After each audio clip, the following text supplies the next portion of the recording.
요즘 집값 갈피를 잡지 못하고 있는 상황이죠. 하락하는 듯 하더니 바닥을 찍었다고 하고 또 오르나 싶었는데 실제로 거래까지 이어지기 쉽지 않다고 합니다. 네, 고금리의 이자는 부담되고 또 더 떨어지나 싶기도 하고요. 그렇다고 마냥 손 놓고 있기도 또 불안합니다. 자, 한 주간 부동산 시장 살펴보면서 내 집 마련 투자 계획 세워보시죠. 오늘도 도시와 경제 송소영 대표 자리했습니다. 어서 오십시오. 어서 오세요. 안녕하세요. 네. 오늘 신선하시다. 아, 머리 아무것도 안 하신 거. 그러네요. 네. 아니 매번 이렇게 질문이 뒤로 밀리다가 네. 못 봤던 청약 시장 먼저 한번 네. 살펴보시죠. 네. 한국 부동산은 청약홈 개편 네. 뭐 들어갔다고 했는데 그게 벌써 한 3주 됐나 봐요. 네. 지금 분양 시장 지금 어떻게 돌아가고 있습니까?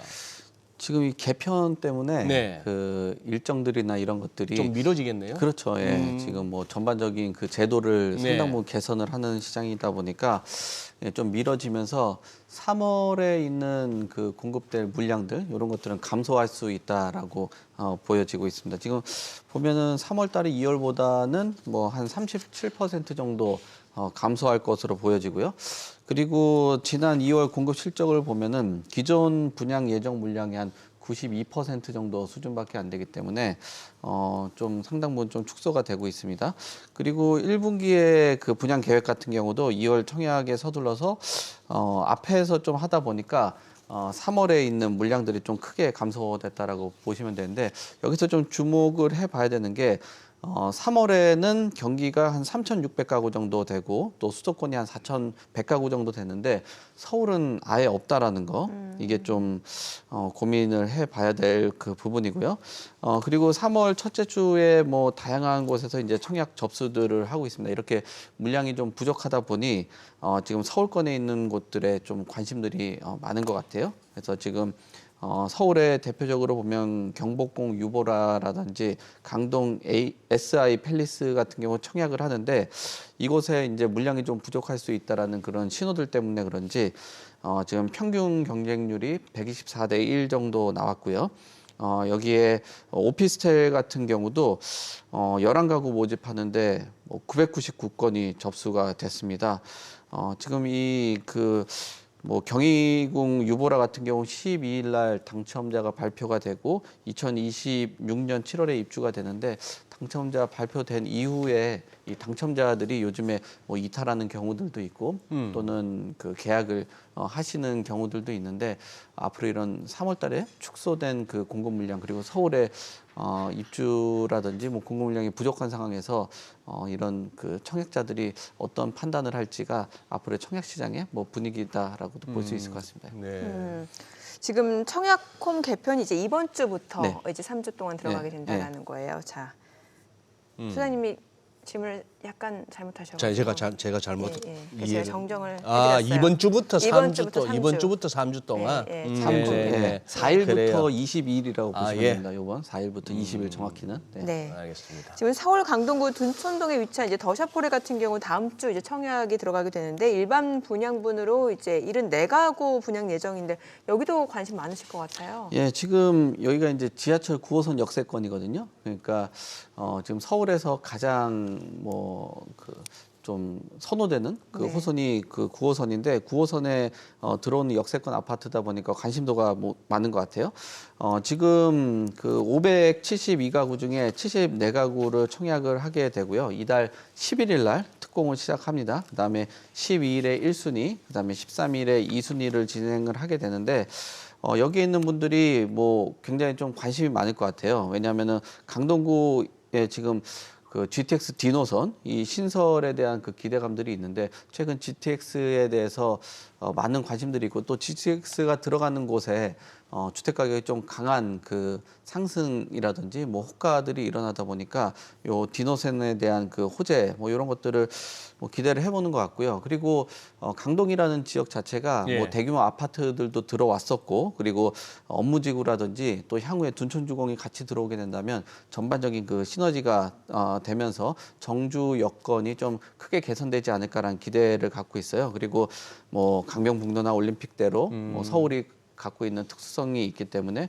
어디든 다 움직일 수 있고요. 뭐 초중고들하고 뭐 다양한 편의 시설들이 들어가 있고 또 인근에 있다 보니까 더샵, 둔촌포레, 뭐 이 청약에 대해서는 많은 관심들이 좀 있지 않을까 그렇게 보여집니다. 사실 뭐 GTX뿐만 아니라 뭐 여러 가지 출퇴근만 좀 더 원활해질 수 있는 네. 인프라가 갖춰진다면은 뭐 진짜 괜찮죠. 안 그렇습니까? 네, 괜찮습니다. 네. 네. 소장님 저 다음 질문 저한테 주셨는데 왜 주신지 알 것 같아요. 왜요? 디퍼와 DH 퍼스티어 아이파크. 글쎄 제가 뭐 어디 있는지도 모르고 이름을 정확하게 모르는데 이걸 제가 질문하기가 민망해가지고. 네, 잘하셨어요. 네. 그 개포동 DH 퍼스티어 아이파크 이게 네. 그때 무순위 청약 되기만 하면은 뭐 로또다 시세 차익 뭐 세 25. 가구였던가? 예, 맞아요. 예, 기억하시네요. 예. 예. 지금 보니까 뭐 시장에 막 온기가 많이 흐른다는 얘기도 나오고 네. 있고 이러다 보니까 사실 무순위 청약 자체는 투자자 입장에서 보면은 관심이 갈 수밖에 없을 것 같거든요. 네. 우리 이정민 앵커 보고 저번에 청약 하자마자 한번 여쭤봤었는데 네. 뭐 해도 정말 이렇게 몰려 있다 보니까 정말 되기가 힘들었을 것 같아요. 네. 그러니까 이 디퍼라는 곳에 뭐 DH 퍼스티어 아이파크 네. 지금 여기 화면에 나오는 저 아파트인가 예, 보네요. 여기가 지금 101만 명이 몰렸어요. 네. 그러니까 정말 뭐 당첨은 거의 뭐 힘든 오히려 당첨자가 누군지 궁금해할 정도로 제가 그냥 뭐 듣기로는 그냥 뭐 풍문인지 어떤 소문인지 모르겠지만 금융권인가 그 증권 쪽에 있는 분이 당첨됐다라고 와. 그냥 소식은 제가 그래요? 들은 거로 알고 있거든요. 와, 주식 말고 이거 하네요. 그분들도 주식으로 돈 벌어서. 아, 그럴 수 네. 있겠군요. 네. 그러면서 이제 그 뭐 정확한 그 사실은 아니니까 참고만 하시고요. 그다음에 여기에 이제 그 이런 그 무순위가 인기가 있다 보니까 고향에 있는 그 DMC 자이 같은 경우도 한 가구 모집하는데 5,600건이 좀 네. 접수가 됐습니다. 그리고 최근 들어서 고분양가다 또 공급이 감소할 수 있다라는 뭐 얘기들이 워낙 있다 보니까 그래도 그 전에 있었던 그 뭐 완공된 물량들 뭐 이런 것들은 좀 저렴하다라고 평가들을 하고 있는 것 같고요. 앞으로도 또 물량들이 뭐 이렇게 좀 뭐 순조롭게 나오기 힘들겠다라는 그런 생각들 때문에 접근들을 하고 계신 것 같아요. 그리고 무순위 청약이라는 것이 좀 특징이 있다 보니까 국내에 있는 만 19세 이상 정도면 다 그 신청 가능하거든요. 그래서 많은 이런 가구 수가 좀 청약에 도전을 하는 것 같고요. 거기에다가 뭐 실거주라든지 전매 제한이 없다 보니까 투자로서도 좀 관심들을 많이 갖고 접근을 하시는 것 같아요. 그리고 덕은에 있는 그 DMC 3정 그린코아 같은 경우도 뭐 두 가구 모집하는데 수천 명이 몰릴 정도로 지금 이 무순위에 대해서 많은 사람들이 공사비 올라가고 하다 보니까 관심들을 크게 갖고 있는데 지금 좀 걱정들을 해봐야 되는 게 이 주변에 DMC의 뭐 여러 아파트들이 무순위들이 있는데 최근 시세하고는 그렇게 큰 차이가 없거든요. 아, 그래요? 사실 청약이나 분양시장 같은 경우는 뭐 디퍼와 같이 뭐 소위 뭐 한 20억 가까이 되는 그런 시세 차익을 기대하고 접근하시는 분들도 있는데 이런 뭐 이게 그 미분양이 되는 건지 또 악성 미분양인지 어떤 조건들인지 또 시세에 대한 그 가격 흐름이라든지 이런 것 같이 보고 판단을 하시면 좋을 것 같습니다. 제가 이거 전반적으로 열거를 하다 보니까 우리 이진우 소장님께서 청약을 넘기는 이유를 좀 보니까 이 전반적으로 단지의 이름이 길고 어렵네요. 그렇죠. 단지의 어렵긴 해요. 이름이 길고 어려울 뿐만 아니라 그 예를 들어서 뭐 디퍼아 네. 뭐 3명 그리고 DMC 이쪽에 뭐 1명 예 그리고 우리 뭐 대부분의 우리 시청자분들이나 이제 관계자분들에게 이슈는 될 수 있지만 다가오지가 않아요. 그러니까 해당이 안 되는 혹시 경우가 몰래 하신 거 대부분이니까. 아니죠, 저번 디퍼와? 그 정도 제가 부지런하지가 않습니다. 오히려 저는 정민 앵커를 갖다가 좀 의심하고 있는데. 그래요? 예. 저도 아니에요. 아니에요. 근데 사실 이게 어떻게 더 현실적인 질문 아닐까요? 근데 수도권의 청약 단지 대부분은 아직까지 미분양도 많고, 네. 그죠? 네. 또 이제 광명, 수원 이쪽은 한때 진짜 청약 열풍을 일으켰는데 네. 요새는 또 이제 미분양 시달리고 있고 네. 또 덜컥 분양은 일단 받아놓고 고민하는 분들도 주변에서 많이 봐요. 자 그런데 지금 이제 남은 물량 털어내기 위해서 이제 각종 마케팅이 성행한다는데 네. 이 마케팅 조건들을 이렇게 보면서 네. 한번 도전해봐 싶은 생각도 들만한데 여기에 혹시 또 미끼인가 싶기도 하고. 그렇죠. 지금 뭐 다양한 그 마케팅들이 있습니다. 네. 우선 전반적인 그 내용들을 설명해 드리면은 지금 수원하고 광명 같은 경우가 예전에 특히 뭐 광명 같은 경우는 굉장히 그 분양시장에서 뜨거운 그런 그 사업지였거든요. 근데 광명에서도 계속적으로 미분양들이 나오고 그러고 있습니다. 그 네. 전반적으로 보면은 분양가가 높다라는 평가가 좀 높고요. 예. 그다음 공사비가 올라가다 보니까 분양가가 또 높아지는 그런 높아질 수밖에 없고. 문제가 있어요. 그래서 수도권에서 청약은 되고 났는데 말씀하신 것처럼 계약을 안 하는 그런 상황들이 있거든요. 지금 수원에 있는 매교역 펠로시드 같은 경우도 3분의 2가 미계약이고요. 또 당첨되고 나서. 네, 그렇죠. 예. 지금 트리우스 광명 같은 경우도 선착순 분양을 하고 있는 상황인데 네. 뭐 사람들이 그 관심도를 갖지를 않고 있는 상황입니다. 그리고 지금 지난해 12월 말 기준으로 봤을 때는 전국에 있는 미분양 주택이 6만 2천 가구가 지금 넘어선 그런 상황이에요. 예. 지금 뭐 그 자재도 좋아져야 되고 또 분양가도 낮춰야 된다라는 뭐 시장의 흐름이 사실 시장에서는 뭐 요구는 있겠지만 현실에서는 좀 어려운 상황이다 보니까 분양가가 높아지고 있는 그런 상황이에요. 그렇다 보니까 이 마무리를 해야 될 거 아니에요. 그러면은 지금 뭐 수천만 원 정도 할인하는 그런 뭐 마케팅이 일어난다든지 또 미분양을 털어야 되겠다라는 여러 그 마케팅들이 있는 것 같아요. 뭐 예. 소위 말하는 그 페이백이라고 해서 예. 분양을 받고 나서 이제 돈을 다시 돌려주는 그런 형태라든지 또는 계약을 하셨습니다 해서 계약 축하금을 준다든지 또는 뭐 환매 조건 나중에 그 입주 시기나 완공 시기쯤 되면은 우리 회사에서 다시 사준다라는 이런 조건들을 가지고 하는 건데요. 예. 뭐 앞에서 그 청약을 받고 계약하신 분들 같은 경우는 아니 이 사람들하고 나하고는 형평성이 맞지 않는다라고 이야기를 하시는 것도 있고 또 한편으로는 이렇게 과한 마케팅이 있다라면은 향후에 주택 가격이 좀 떨어지지 않을까 내 해당 단지가 좀 미분양됐던 곳이다라고 하는 뭐 오명을 또 가질 수 있기 때문에 사람 생각 비슷하니까. 그렇죠. 아니 계약 축하금도 드립니다 하니까 저는 오히려 네. 오죽 답답하면 이럴까 싶은 생각이 드네요. 그렇죠. 예. 그러니까. 네, 그렇습니다. 예. 네. 알겠습니다. 지금 이제 청약홈 개편 끝나고 4월 총선 이후에는 뭔가 부동산 시장도 좀 많은 변화가 있을 네. 거다라는 얘기 나오는데 특히 이제 분양 시장 어떤 변화가 있을지 좀 관심인데 일단 뭐 청약제도 이제 새롭게 좀 반영이 되고 일각에서는 이제 물량도 확 줄어드는 데다가 네. 이제 서울하고 지방 양극화가 심해지기 때문에 서울과 일부 수도권만 흥행이 이어질 거다 이런 얘기 많이 나오더라고요. 네, 지금 그 청약 개편되면서 아마 이런 그 분양 시장 같은 경우는 좀 뭐 양극화가 좀 심해지지 않을까라고 생각되거든요. 왜냐하면 청약에 대한 그 제도가 상당 부분 개선이 됐습니다. 지금 뭐 새로운 그 청약 제도를 한번 살펴보면은 지금 배우자 청약 통장에 대한 그 가입 조건, 그 기존에 있었던 이런 그 가입에 대한 그 기간도 인정을 해주는 그 시장으로 됐고요.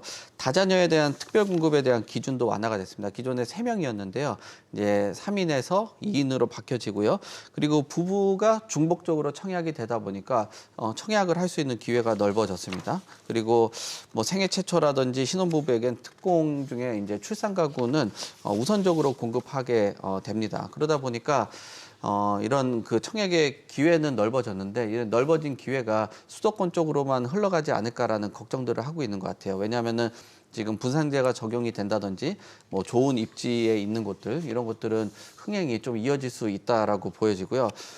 그리고 분양가에 대한 그 미분양들이 좀 9개월 만에 증가가 되고 있는 상황인데 서울은 역시나 청약의 열기가 계속적으로 이어지고 있고 지방은 외면받고 있는 그런 상황인데 특히나 지방 안에서는 가격이라든지 입지에 대한 메리트가 좀 떨어진다 평가받는 곳 같은 경우는 소위 그 참패라고 할 정도로 지금 악성 미분양까지도 계속 나오고 있는 그 심각한 문제 때문에 수도권하고 이 지방의 그 청약에 대한 그 양극화 현상들은 제도 개편으로 인해서 더 벌어질 수 있다라고 보여집니다. 네. 지금 시간이 얼마 안 남아가지고 네. 지금 드리고 싶은 질문은 많은데 한번 압축해봐야 될 것 네. 같습니다. 지금 송 대표님. 네. 아니 뭐 집값이 여기서 이제 2차 하락기에 접어들었다는 네. 주장, 네. 막 이 정도면 바닥 잡았다는 주장. 그래서 송 대표님 뭐 집값이 어떻게 될 것 같습니까? 여쭙기는 생략하겠습니다. 네. 뭐 그거야 뭐 각자 그 생각이 우리 들으시는 시청자분들도 각자 생각이 다 다르실 거고. 물어도 됩니다. 네. 그거보다 네. 요 또 살살 또 갭 투자 얘기가 나와가지고요. 네. 아니 무슨 뭐 송파에서 아파트를 갖다가 2억만 가지고도 샀다. 그만큼 전세 가격이 올랐으니까 이제 네. 가능한 얘기인데 네. 조짐이 있습니까, 이거? 네, 전반적인 그 흐름에 대해서 설명을 드리면은 네. 지금 집값에 대한 그 바닥론 얘기들은 좀 있어요. 왜냐하면은 전국의 아파트가 한 15주 정도가 네. 그 하락하다 보니까 뭐 주택 가격이라는 게 계속 빠질 수는 없는 거잖아요. 그래서 지금 거래량도 일정 부분 회복이 되고 있고 그런 상황입니다. 그 거래량이 시장의 그 보통 선행 지표로 보다 보니까 회복되는 부분들은 의미 있게 좀 받아줘야 된다. 그래서 진짜 좀 돌아섰네요. 예. 그래서 한 2분기 정도는 뭐 횡보 장세로 들어가지 않을까라고 저는 개인적으로 전망을 합니다. 그리고 지금 급매물 중심으로 거래가 된 이후로 보면은 고가 주택들은 가격들이 좀 급속하게 뭐 손바뀜들이 일어나고 있는 것 같아요. 강남권역은 뭐 90억에 도달하는 그런 아파트들이 나타나고 있고요. 지금 소비자 심리 같은 경우도 지금 보합 국면으로 전환이 된 그런 상황입니다. 그리고 전세 가격 같은 경우도 보면은 전세 가격의 그 속도가 좀 빠르게 이어지고 있어요. 그래서 전국에 있는 전세값도 0.03% 정도가 상승을 했고요.